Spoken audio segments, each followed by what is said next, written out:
ರಾಯಚೂರು ಜಿಲ್ಲೆಯ ಮಾನ್ವಿ ತಾಲೂಕಿನಲ್ಲಿ ನಕಲಿ ಜೋಳ ನೋಂದಣಿ ದಂಧೆ ಹೆಚ್ಚಾಗಿದ್ದು ಕೂಡಲೇ ಇದನ್ನ ಪತ್ತೆ ಹಚ್ಚಿ ನೈಜ ರೈತರಿಗೆ ಅನುಕೂಲ ಮಾಡಿಕೊಡಬೇಕೆಂದು ಆಗ್ರಹಿಸಿ ಬಿಜೆಪಿ ರೈತ ಮೋರ್ಚಾದ ವತಿಯಿಂದ ಮಾನ್ವಿ ತಹಶೀಲ್ದಾರ್ ಅವರಿಗೆ ಮನವಿ ಸಲ್ಲಿಸಲಾಯಿತು। ಈ ವೇಳೆ ಮಾತನಾಡಿದ ರೈತ ಮೋರ್ಚಾದ ಮುಖಂಡರು ಸರ್ಕಾರದ ನಿಯಮಗಳನ್ನು ಗಾಳಿಗೆ ತೂರಿ ಇಲ್ಲಿನ ಕೆಲವರು ಅವ್ಯವಹಾರ ನಡೆಸುತ್ತಿದ್ದಾರೆಂದು ಆರೋಪಿಸಿದರು।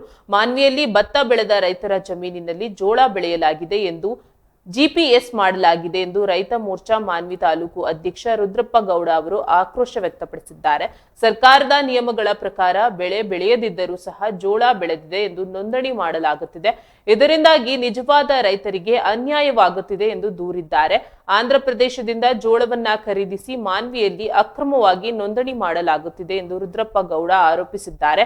ಅಕ್ರಮ ದಂಧೆಕೋರರು ರೈತರ ಹೆಸರಿನಲ್ಲಿ ನಕಲಿ ದಾಖಲೆಗಳನ್ನ ಸೃಷ್ಟಿಸಿ ಸರ್ಕಾರದ ಸವಲತ್ತುಗಳನ್ನ ಪಡೆಯಲು ಯತ್ನಿಸುತ್ತಿದ್ದಾರೆ। ಈ ದಂಧೆಯನ್ನ ಕೂಡಲೇ ನಿಲ್ಲಿಸಬೇಕು ಮತ್ತು ತಪ್ಪಿತಸ್ಥರ ವಿರುದ್ಧ ಕ್ರಮ ಕೈಗೊಳ್ಳಬೇಕು ಎಂದು ಆಗ್ರಹಿಸಿದ್ದಾರೆ। ಈ ಕುರಿತು ಪ್ರತಿಕ್ರಿಯಿಸಿದ ತಹಶೀಲ್ದಾರ್ ಮನವಿಯನ್ನ ಪರಿಗಣಿಸಿ ಕೂಡಲೇ ತನಿಖೆ ಕೈಗೊಳ್ಳುವುದಾಗಿ ತಿಳಿಸಿದ್ದಾರೆ। ರೈತರ ಹಿತವನ್ನ ಕಾಪಾಡಲು ಮತ್ತು ಅಕ್ರಮ ಚಟುವಟಿಕೆಗಳನ್ನ ತಡೆಯಲು ಎಲ್ಲಾ ರೀತಿಯ ಕ್ರಮಗಳನ್ನ ಕೈಗೊಳ್ಳಲಾಗುವುದು ಎಂದು ಭರವಸೆ ನೀಡಿದ್ದಾರೆ। ರೈತರು ಯಾವುದೇ ಭಯವಿಲ್ಲದೆ ತಮ್ಮ ಸಮಸ್ಯೆಗಳನ್ನ ತಿಳಿಸಬಹುದು ಮತ್ತು ನ್ಯಾಯಯುತವಾಗಿ ಸರ್ಕಾರದ ಸೌಲಭ್ಯಗಳನ್ನ ಪಡೆಯಬಹುದು ಎಂದು ತಿಳಿಸಿದ್ದಾರೆ।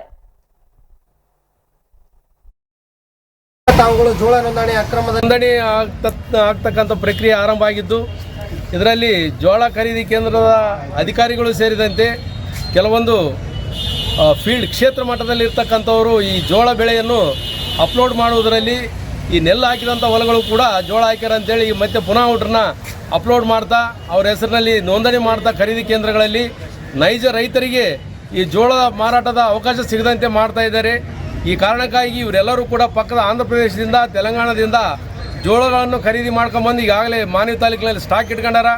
ಕೂಡಲೇ ಅಧಿಕಾರಿಗಳು ಮತ್ತೊಮ್ಮೆ ಸಮೀಕ್ಷೆ ಮಾಡಿ ಕ್ಷೇತ್ರ ಪರಿಶೀಲನೆ ಮಾಡಿ ಆ ಒಂದು ಬೋಗಸ್ ಮಾಡಿದಂಥ ಒಂದು ಕ್ಷೇತ್ರದ ವಿಸ್ತೀರ್ಣಗಳನ್ನು ತೆಗೆದುಹಾಕಬೇಕು ಅಲ್ಲಿಂದ ಒಂದು ಆನ್ಲೈನ್ನಿಂದ ಅಂತೇಳಿ ನಾವೆಲ್ಲರೂ ಕೂಡ ಭಾರತೀಯ ಜನತಾ ಪಕ್ಷದ ಈ ಮಾನ್ವಿ ಮತ್ತು ರಾಯಚೂರು ಜಿಲ್ಲೆಯ ರೈತ ಮೋರ್ಚಾ ವತಿಯಿಂದ ಇವತ್ತು ಮಾನ್ಯ ತಹಸೀಲ್ದಾರರಿಗೆ ಮನವಿ ಕೊಟ್ಟಿದ್ದೀವಿ।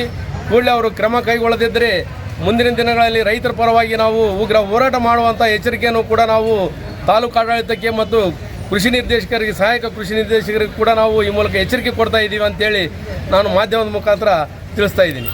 ತಾಲೂಕಿನ ಜೋಳ ಖರೀದಿ ಕೇಂದ್ರದಲ್ಲಿ ಒಂದು ಅಕ್ರಮದ ಸಂಬಂಧವಾಗಿ ನಾವೊಂದು ಇವತ್ತು ಮೆಮೊರಾಂಡಮ್ ಕೊಟ್ಟಿವಿ। ಏನು ಅಂದರೆ ಅಕ್ರಮ ಏನಂದರೆ ಈ ನಿಜವಾದ ರೈತರ ಜೋಳ ಖರೀದಿ ಆಗ್ತಾಯಿಲ್ಲ, ಬರೀ ವ್ಯಾಪಾರಸ್ಥರ ಜೋಳನೇ ಖರೀದಿ ಮಾಡ್ತಾರೆ। ಯಾಕೆಂದರೆ ಈ ಖರೀದಿದಾರ ಏನು ಮಾಡ್ತಾರೆ, 2200ಕ್ಕೆ ರೈತರಲ್ಲಿ ಖರೀದಿ ಮಾಡಿ 3300ಕ್ಕೆ ಇಲ್ಲಿ ಮಾರಾಟ ಮಾಡ್ತಾರೆ। ಇದು ಆಮೇಲೆ ನೆಲ್ಲು ಹಚ್ಚೋದು ಹೊಲಗಳನ್ನು ಜೋಳ ಅಂತಲೇ ಇದು ಮಾಡ್ತಾರೆ, GPS ಮಾಡ್ತಾರೆ। ಹಿಂಗಾಗಿ ಭಾಳ ಅಕ್ರಮ ನಡೆಯಕತ್ತದ ಇಲ್ಲೆಲ್ಲ। ಅದಕ್ಕೆ ತಹಸೀಲ್ದಾರ ಗಮನಕ್ಕೆ ತಂದೀವಿ ನಾವು, ಮುಂದೆ ಏನಾಗುತ್ತೋ ನೋಡ್ಬೇಕು। ಒಂದು ವೇಳೆ ಮುಂದೆ ನನ್ನ ಮುಂದೆ ರೈತ ಮೋರ್ಚಾ ಮಾನ್ವಿ ಮಂಡಲ